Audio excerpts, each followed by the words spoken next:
Our theme for this Advent is the songs of Advent. We're focusing in on Mary's song today and on Zechariah's song next week. And the Joyful Noise Band has already gotten us off to a beautiful start. Thank you so much, everyone who participated there.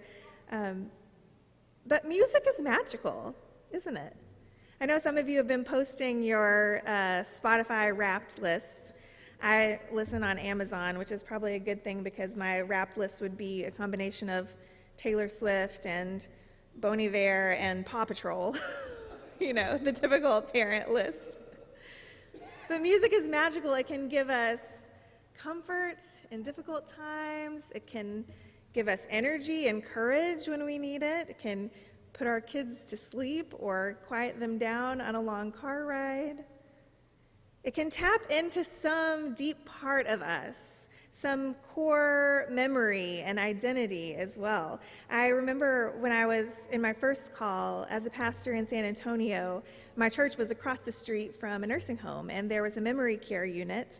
And once a month, myself and several other members of the church would go over after our service and lead a little brief service at the nursing home.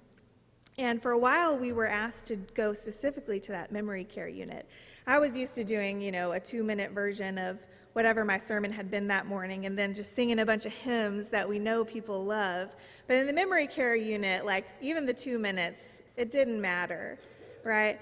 But when you started to hear just the first few notes of a song like Blessed Assurance or Amazing Grace, you could see people who, for the first long, 10 minutes of time together, had been totally down and slumped and quiet. When they heard those first few notes, would sit up, and all of a sudden, this beautiful singing came forth out of people who were not verbal. I know some of you have maybe experienced this in similar contexts. And that's what I think of when I think about Mary's song, this kind of hope and strength and song coming out of a really hopeless place. Because Mary, of course, the Magnificat that we just read, is a strong, hopeful, joyful resistance song. It's a hard-hitting justice anthem that has been banned in some countries before for fomenting revolution, right? It's a song of hope and strength, and it's coming from this character, this ancestor in our faith who is young, who has zero power in her world, whose position personally in our narrative is one that the world sees with shame. She notes all of this. You've seen me in my lowly place, God, and you've blessed me. It's not just her personal space, though. She's a part of a people who are occupied. Rome is an occupying force in the land at this point. There is oppression and injustice running rampant, not just in her own personal life, but in the lives of her people, in her family.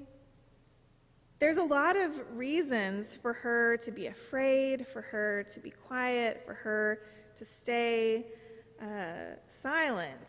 And yet, this song that we just read comes out of her. How does she do that?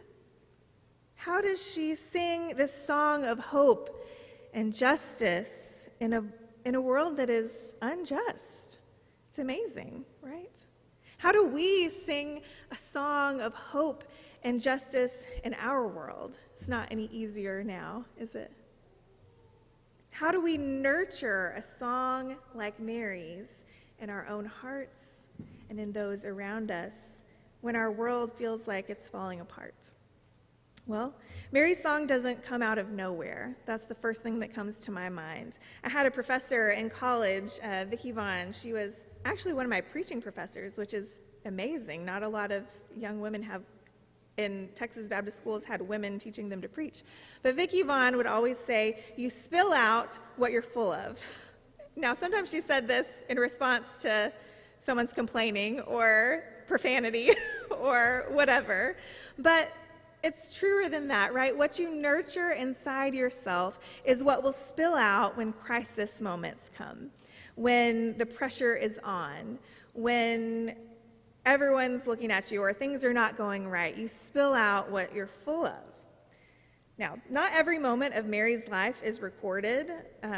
It's likely that some other songs came out of Mary that were less publishable than the Magnificat, and we can imagine about those things. I think that that's fair. We can imagine Mary's song of disbelief at the angel's appearance, maybe a song of anger when she's not believed. I could imagine some songs of regret as she is coming to terms with her part that she's playing in this narrative. We don't know. We can be pretty confident there was a song of groaning and profanity later on at the birth of Jesus, just from personal experience. But we don't know. But somehow, also, at this pivotal moment, and what gets recorded is this spilling out of hope. This spilling out of insistent, defiant, confident hope. And I think that she's tapping into something, some deep part of herself in this song. Just like the folks at the memory care unit, they were tapping into something that was already in there. And I think that's what happens for us too. That's what happened for Mary. So it makes me wonder about all the little moments before this song that nurtured what was already in her to spill out. Thinking about what songs her mother might have sung to her to put her to sleep. She didn't go to Sunday school, but what did she learn? What stories and songs did she learn at the synagogue? We can know some of those because we learned them too. What prayers were said? What songs of defiance were sung after the Roman army came through town collecting abusive taxes?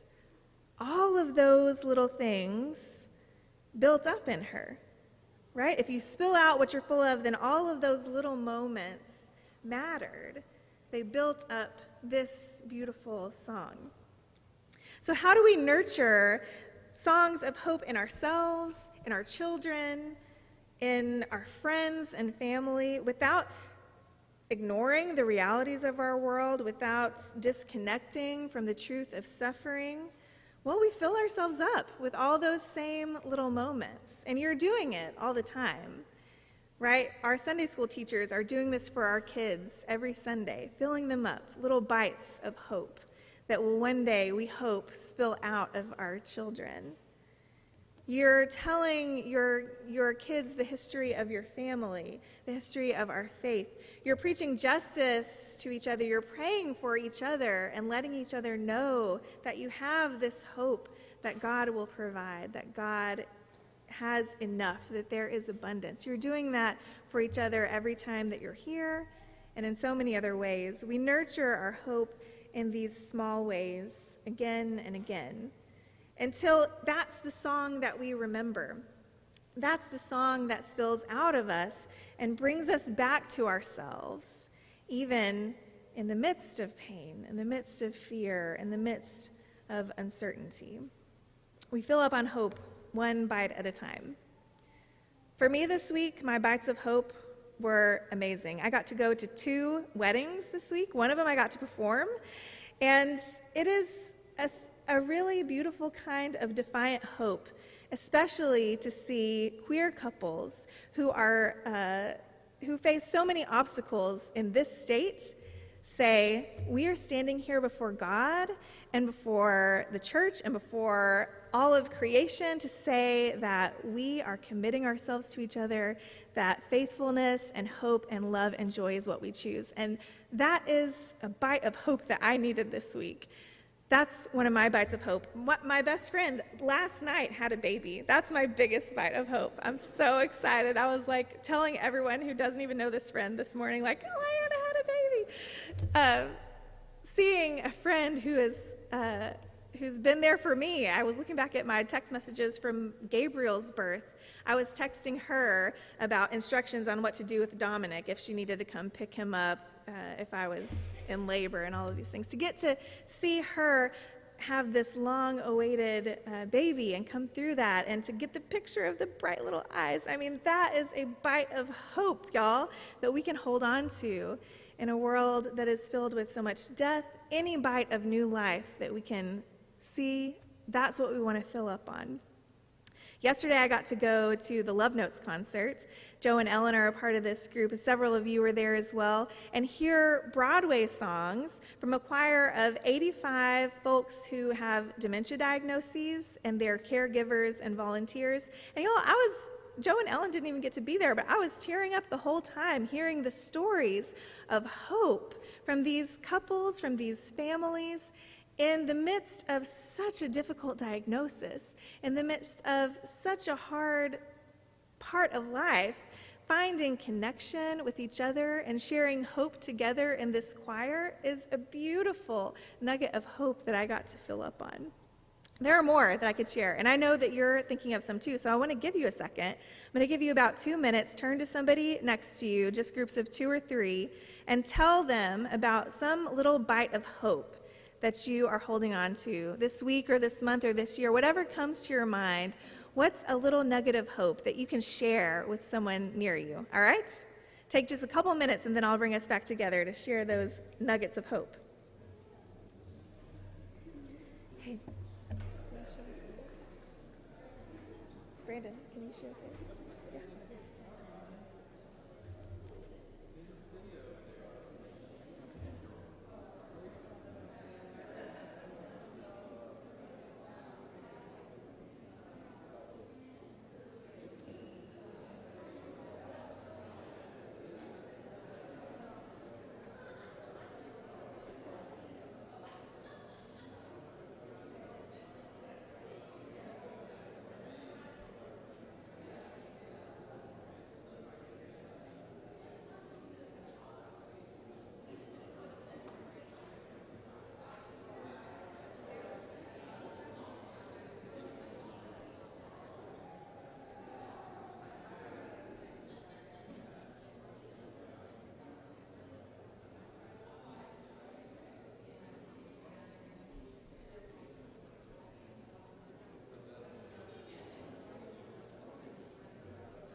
I love hearing all the little hopeful moments. I can't make them all out. I wish that I could, but I'm so grateful for your willingness to share with each other. I know that these little pieces of hope don't fix the wars and the hunger and the evil and just the personal pain that we're going through. I know. And we can't pretend that it does. But even with all of that, even with everything that is true and that is difficult in our world and in our lives, there is love. There's new life. There's beauty. And this is the hope that we hold on to. How do we nurture a song of hope? Well, we share. We share with each other. It's easy to start filling up with other things, right? With anger, despair, with fear. We are fed a constant diet of these things.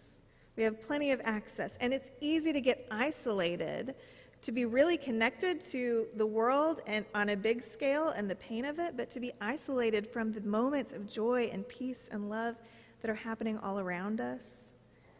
This is why it's important to share our hope with each other. Mary, even with all of the nurturing that her family had done, that her religion had done, that maybe her friends had done. It's not until she is in the presence of Elizabeth, sharing the truth about her situation, the fear about her situation, and the hope and blessing of it. That's when the song of hope bubbles out. We need each other, y'all. We can't hold hope alone. It's meant to be shared and to grow. We're meant to leap with joy at each other's hope that we're bearing, just like Mary and Elizabeth did in our story today. This is our invitation today.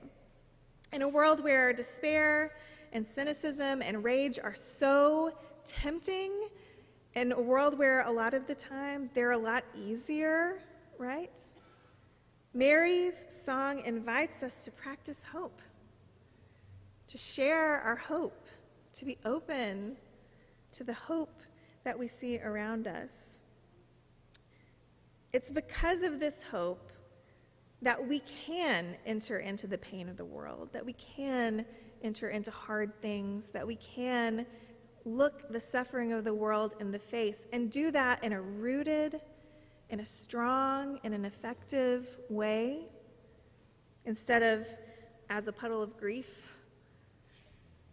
Don't get me wrong, sometimes we're just a puddle of grief, and that's okay. I'm sure Mary was too. But Mary models for us the kind of hope that can bring us back to ourselves, that doesn't leave us there, that brings us back to the truth about God, the truth about the world, the truth about the good news that we proclaim in this place, that love prevails, that justice rolls down, that abundance is not only possible, but it is inevitable in the story we tell. As crazy as that sounds.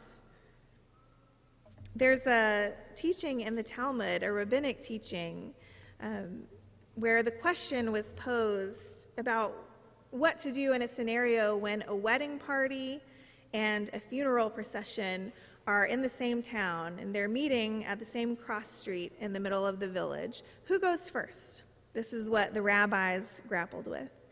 And what they say is, the wedding goes first.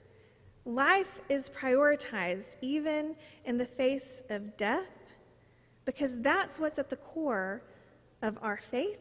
That's what's at the core of who we are. Hope leads the way. It doesn't ignore the pain around us, but that is where we start from. And that's what we work hard to hold on to. It's easy to look around at the world and feel like hope is frivolous, but even in the fog of a broken world, may we hear those notes of hope, and may our minds and souls awaken to sing the songs of hope that are already within us. May we share them with each other. May they spill out of us this Advent into a world that's in pain. God knows that the world needs those songs of hope. May they come from us. Thanks be to God. Amen.